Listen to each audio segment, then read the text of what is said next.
MPSC all exam questions कलम 153 हे राज्यपालांविषयी आहे.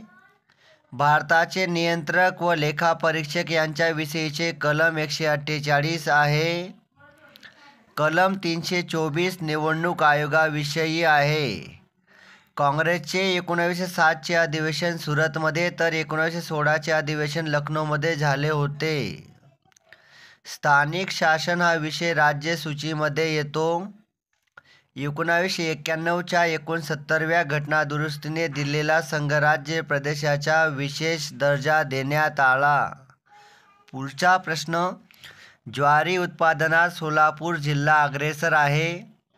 हनुमंते घाट हा कोल्हापूर व कुडाळच्या मध्ये आहे. याचे अंतर 10 किलोमीटर आहे.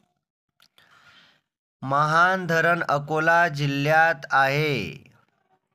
पवना ही मुळा नदीची उपनदी आहे.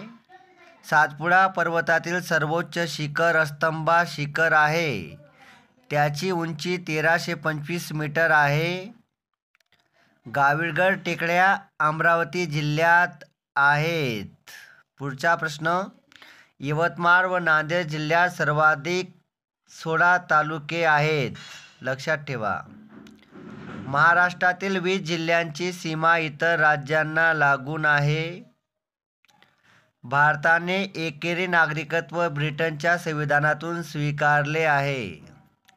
लोकलेखा समितीची स्थापना 1919च्या तरतुदीनुसार करण्यात आली. संविधानाच्या कलम 110 मध्ये धनविधेयकाची व्याख्या करण्यात आली आहे. 44वी घटनादुरुस्ती 1978 मध्ये झाली होती. पूर्णा ही तापीची उपनदी आहे. तापी नदीची महाराष्ट्रातील लांबी 208 किलोमीटर आहे. गोदावरी नदीची एकूण लांबी 1465 किलोमीटर आहे. काँग्रेसचे 1907चे अधिवेशन सुरतमध्ये तर 1916चे अधिवेशन लखनौमध्ये झाले होते. स्थानिक शासन हा विषय राज्य सूचीमध्ये येतो. 1991च्या 69व्या घटनादुरुस्तीने दिलेला संघराज्य प्रदेशाचा विशेष दर्जा देण्यात आला. ज्वारी उत्पादनात सोलापूर जिल्हा अग्रेसर आहे. हनुमंते घाट हा कोल्हापूर व कुडाळच्या मध्ये आहे. याचे अंतर 10 किलोमीटर आहे. महान धरण अकोला जिल्ह्यात आहे. पवना ही मुळा नदीची उपनदी आहे. सातपुडा पर्वतातील सर्वोच्च शिखर अस्तंबा शिखर आहे. त्याची उंची 1325 मीटर आहे.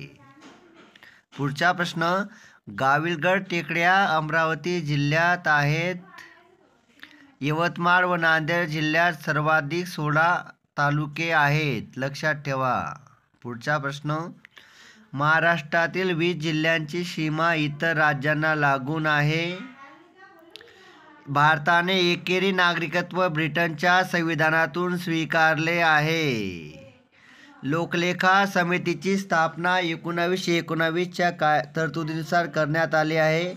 संविधानाच्या कलम 110 मध्ये धनविधेयकाची व्याख्या करण्यात आली आहे. 44वी घटनादुरुस्ती 1978 मध्ये झाली होती. पूर्णा ही तापीची उपनदी आहे.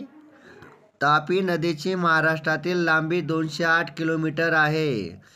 गोदावरी नदीची एकूण लांबी 1465 किलोमीटर आहे. भारताचे नियंत्रक व लेखापरीक्षक यांच्याविषयीचे कलम 148 आहे. कलम 153 हे राज्यपालांविषयी आहे. कलम 324 निवडणूक आयोगाविषयी आहे. मित्रांनो, हे होते आजचे MPSCचे काही प्रश्न. तुम्ही ऐकले त्याबद्दल सर्वांचे धन्यवाद.